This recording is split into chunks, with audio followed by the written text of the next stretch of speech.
Random House Audiobooks presents Is For Outlaw by Sue Grafton. Read for you by Judy Kaye.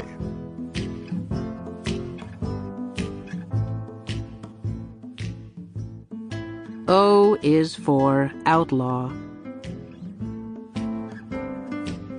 The Latin term pro bono, as most attorneys will attest, roughly translated means for boneheads and applies to work done without charge.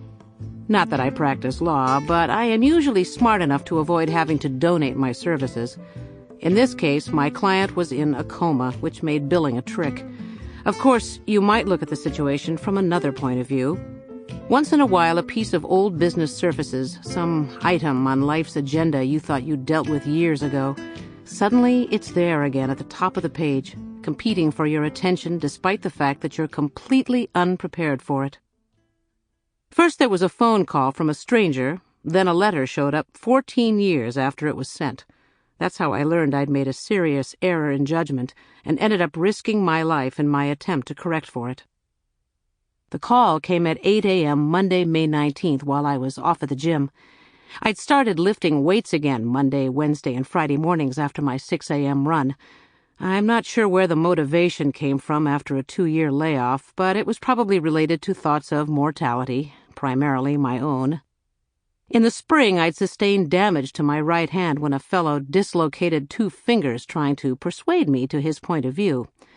I'd been hurt once before when a bullet nicked my right arm, and my impulse in both instances had been to hit the weight machines. Lest you imagine I'm a masochist or accident-prone, I should state that I make a living as a private investigator. Truth be told, the average PI seldom carries a gun, isn't often pursued, and rarely sustains an injury more substantial than a paper cut. My own professional life tends to be as dull as anyone else's. I simply report the exceptions in the interest of spiritual enlightenment. Processing events helps me keep my head on straight. Those of you acquainted with my personal data may skip this paragraph.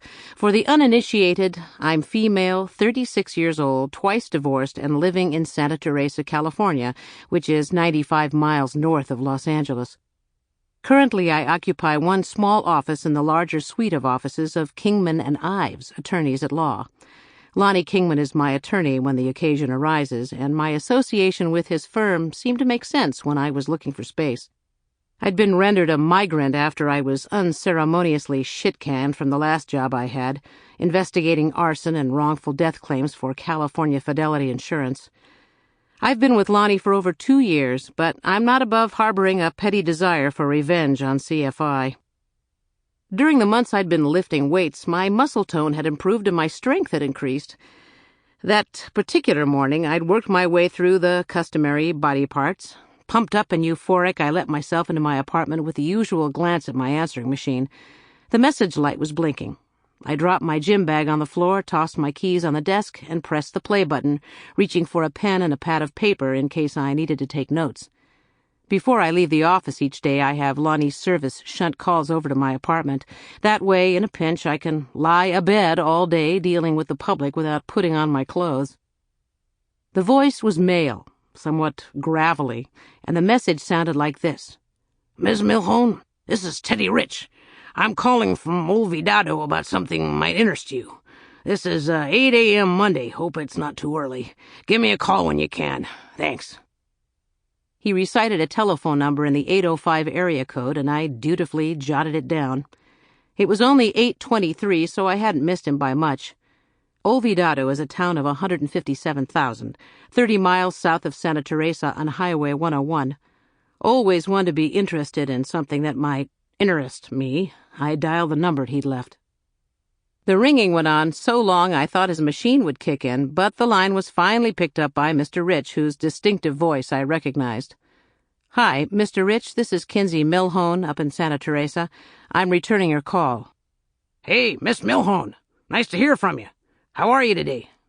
"Fine. What can I do for you?" "Well, I'm hoping this is something I can do for you," he said. "I'm a storage space scavenger. Are you familiar with the term?" "I'm afraid not."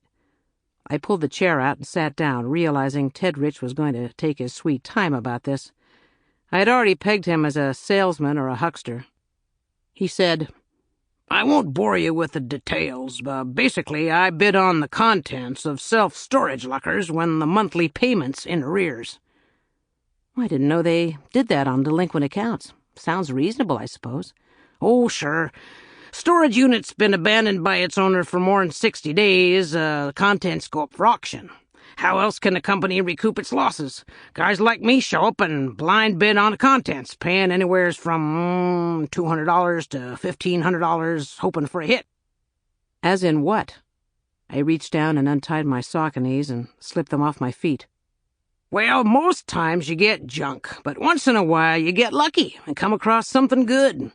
Tools, furniture, stuff you can convert to hard cash.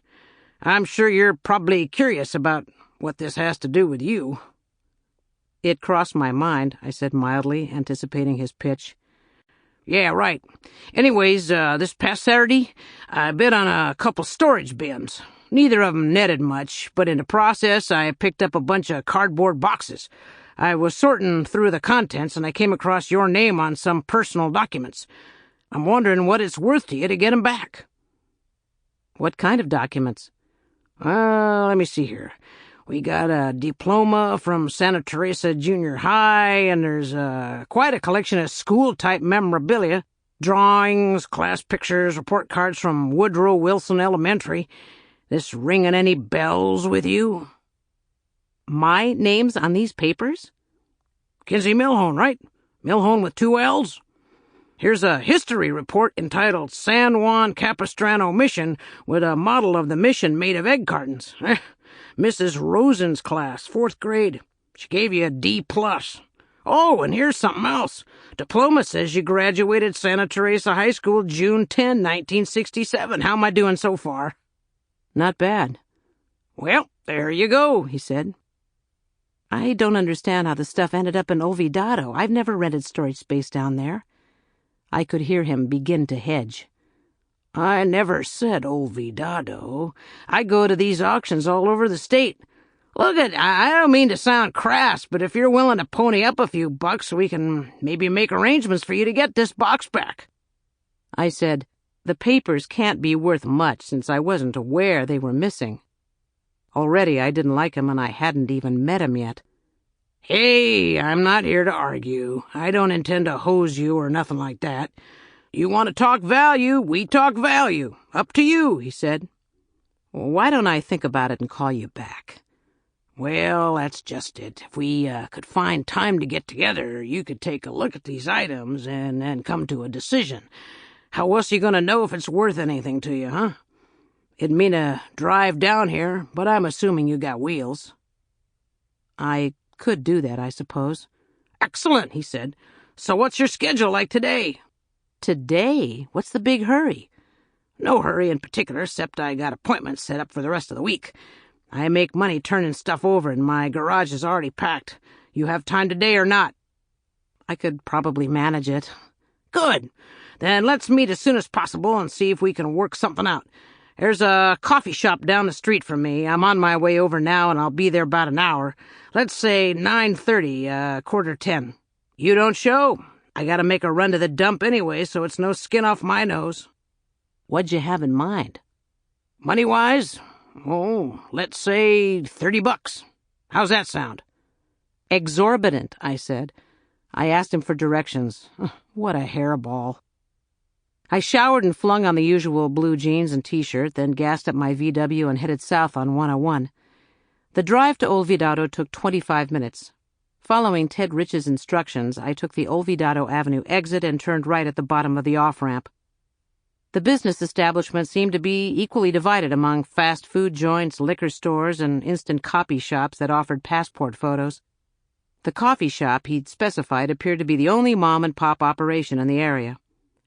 I parked my car in a lot and pushed into the place, scanning the few patrons for someone who fit his description.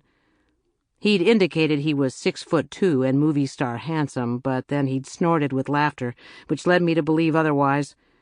He'd said he'd watched the door from my arrival. I spotted a guy who raised a hand in greeting and beckoned me to his booth. His face was a big, ruddy square, his sunburn extending into the V of his open-collared denim. Sample complete. Ready to continue?